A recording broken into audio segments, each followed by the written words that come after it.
O meu casamento acabou porque eu traí o meu ex-marido. E todo mundo sabe, eu conto em palestra até. Eu não tenho medo de trazer vulnerabilidade. Mas enquanto eu não fui uma boa pessoa, todo mundo erra. Só que aí qual foi a diferença? Eu não deixei o meu erro definir a minha vida toda. Isso. E eu não fiz amarra com os meus erros. Eu soltei, eu me perdoei. É o mais importante.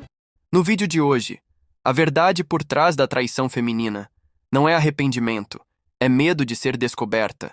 Mulheres que juravam amor eterno, mas foram pegas traindo sem dó e sem piedade. Assista até o fim. Entenda porque muitos homens estão dizendo nunca mais para casamento. Eu traí porque eu quis. Não é que, ai, nossa, fez isso, me vinguei, reparei. Não, nada disso. Eu fiz porque eu tive vontade. Olhei pro boy e falei, tava bêbado. Não que seja desculpa, mas eu assumo tudo que eu faço. Sempre falei isso. Não tem desculpa pra isso, não foi por nada.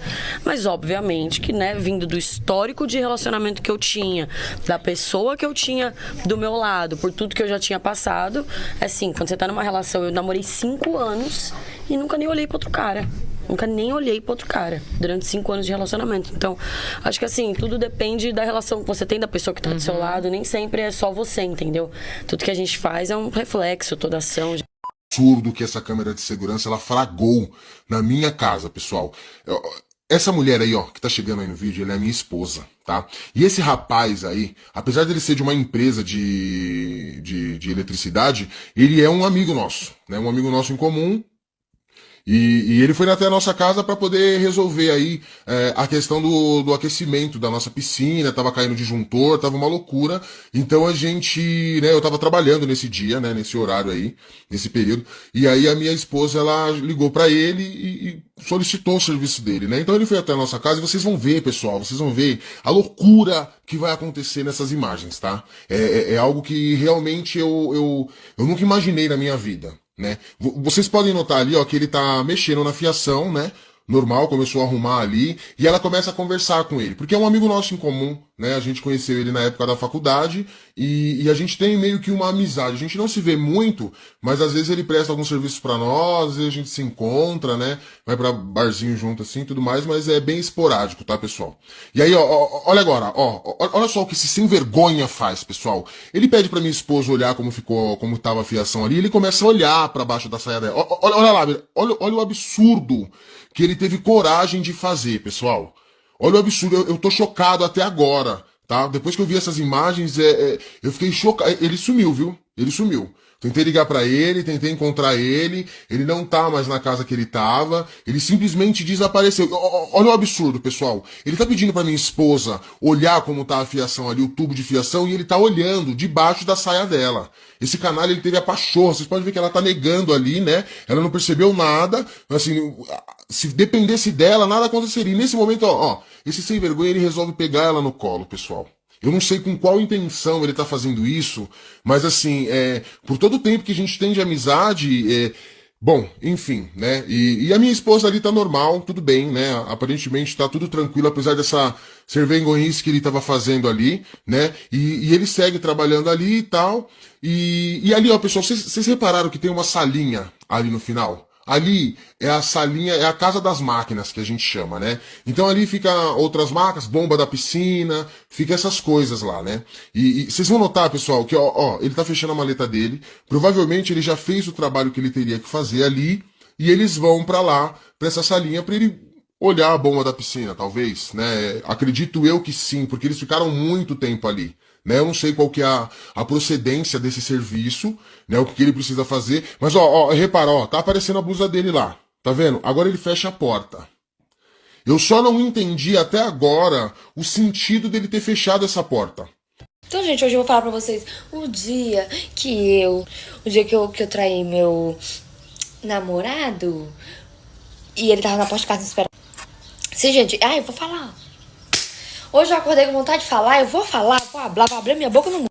Eu falei que eu ia pra academia, não fui pra academia. Fui pra onde? Fui ver outra pessoa. Por quê? Porque você também tinha me traído, vagabundo.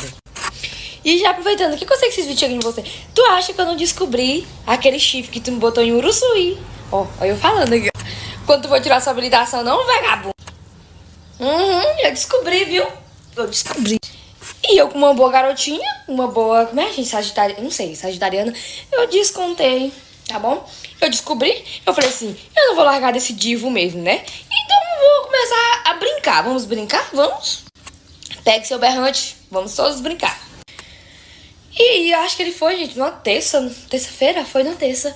E numa quarta, um divo de fora, né, veio pra cá. E eu falei assim, Pois vamos ver bem aqui quantos palcos se constrói uma canoa.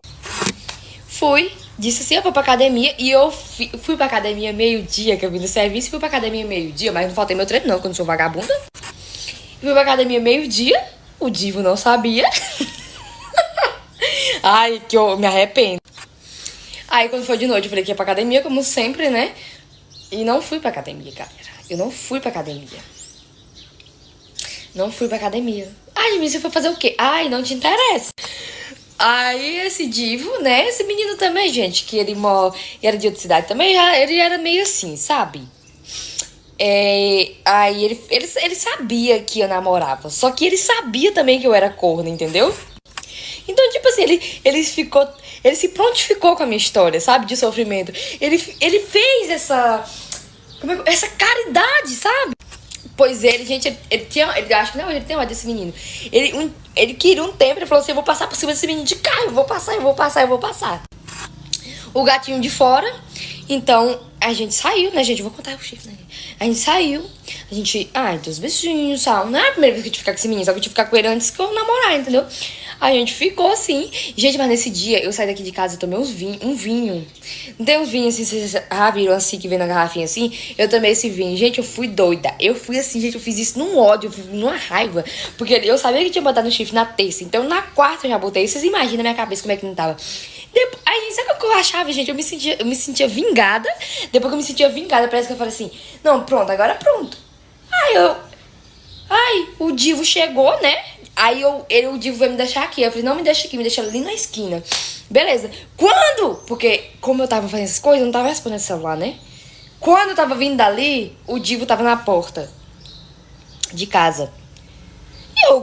Gente, eu falei que tinha dado a volta da academia, que eu tinha subido por ali. E eu com roupa normal. Eu tava com vestido. Mas eu inventei, gente, uma história. Não me lembro qual foi a história que eu inventei. Isso aí que deu certo. Ele acreditou, aí nós dois foi corno no mesmo dia. Ele foi corno, eu fui corno na terça, ele foi na quarta e fechou o pá. O dia que eu traí o preso que tava preso. E não vem de mimimi pro meu lado, amigas, porque a maioria... Eu falo a maioria. Mas você tá falando todas? Não, tô falando todas não, tô falando a maioria. Trai o cara que tá preso. Você entendeu? Tô falando porque eu sei, porque eu convivo, porque, enfim, eu sei como que o bagulho é. Olha, tá até nervoso aqui. Até buscar uma água. Enfim, amigas, o dia que eu traí o preso, né? Bom, eu e o preso, a gente já tava discutindo fazia muito tempo. Muito tempo. Nisso eu não sabia ainda que ele tinha me traído. Mas eu acho assim, né? Colocar o nome de Deus no meio? Coloco, amiga, porque Deus é na minha vida. Eu acho assim, nada acontece por acaso. Numa última discussão que eu tive com ele... Porque eu falava pra ele assim, ele tava no raio 3, e eu falava pra ele, meu filho quase nascendo. E eu falava pra ele, se você descer pro fundo, eu não vou mais te visitar, certo? Falei pra ele que eu não iria mais visitar ele. E o que aconteceu, gente? Eu não sei o que aconteceu lá, porque não teve falta grave, não teve nada. Ele simplesmente desceu pro raio 8, onde eu ia visitar, e era no ímpar, do nada eu fui pro par. Liguei, porque eu ligava toda sexta-feira, né, pra saber se o preso ainda tava lá, sentido bom. Aí eu liguei, ele mudou de raio. Eu falei, mano. Aí, beleza. Mandei um e-mail macetando ele. Falei assim, é o seguinte, eu vou ir ver você, vou mostrar seu filho pra você. Depois que meu filho nasceu, né, eu falei pra ele, não vou mais te visitar.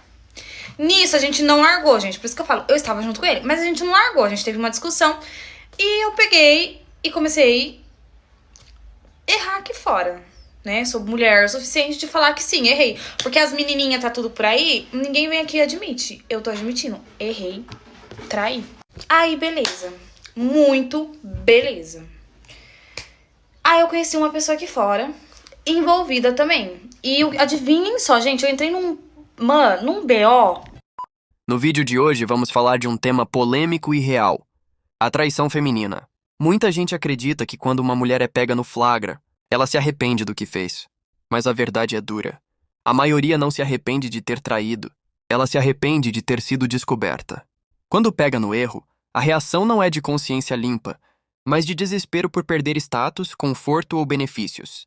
O me perdoa foi só um erro, não vem de um coração arrependido, mas de alguém que não quer lidar com as consequências. O foco não está no marido que foi traído, mas no risco de perder a vida que ela tinha.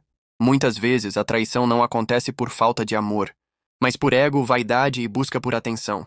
E o pior, mesmo quando são descobertas, algumas mulheres não param. Elas tentam justificar, minimizar, dizer que foi só um deslize, uma carência momentânea.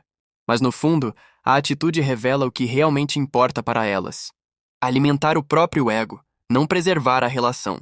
Uma mulher pode até conseguir uma desculpa na primeira vez, mas cada traição mina a confiança e destrói o respeito. O homem trabalhador, o homem de caráter, não esquece o que viu.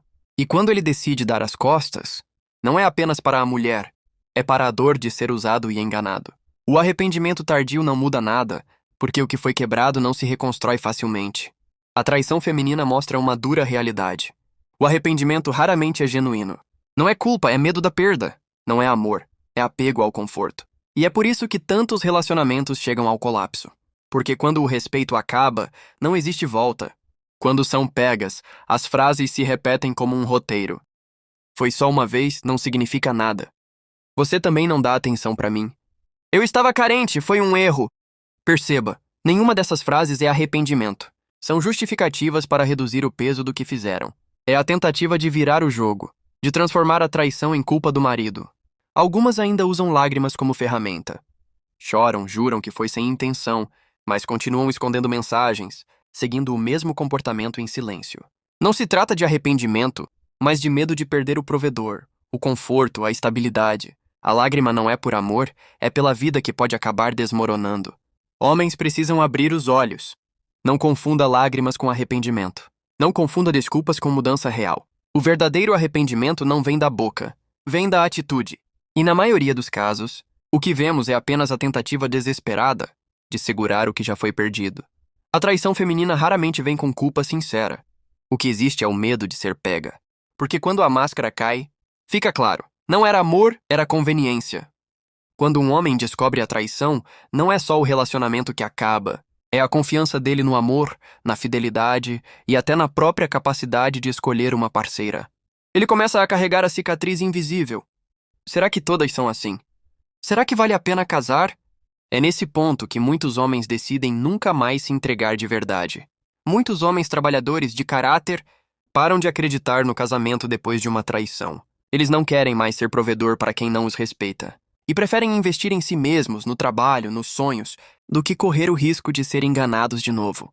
É o início do silêncio masculino que vemos hoje no mercado de relacionamentos. O resultado é simples. Eles param de chegar, param de insistir, param de acreditar nas palavras bonitas. Hoje muitos homens observam, testam e só acreditam em atitudes. A dor da traição transformou milhares de homens em desconfiados e frios, porque aprenderam que confiança é algo raro. E quando um homem perde a confiança, é quase impossível recuperá-la. A traição feminina não destrói apenas relacionamentos. Ela destrói a fé dos homens no amor. E essa ferida é o que está moldando os novos relacionamentos modernos. Homens cada vez mais distantes e mulheres cada vez mais desesperadas para entender. Por que os homens não querem mais se entregar?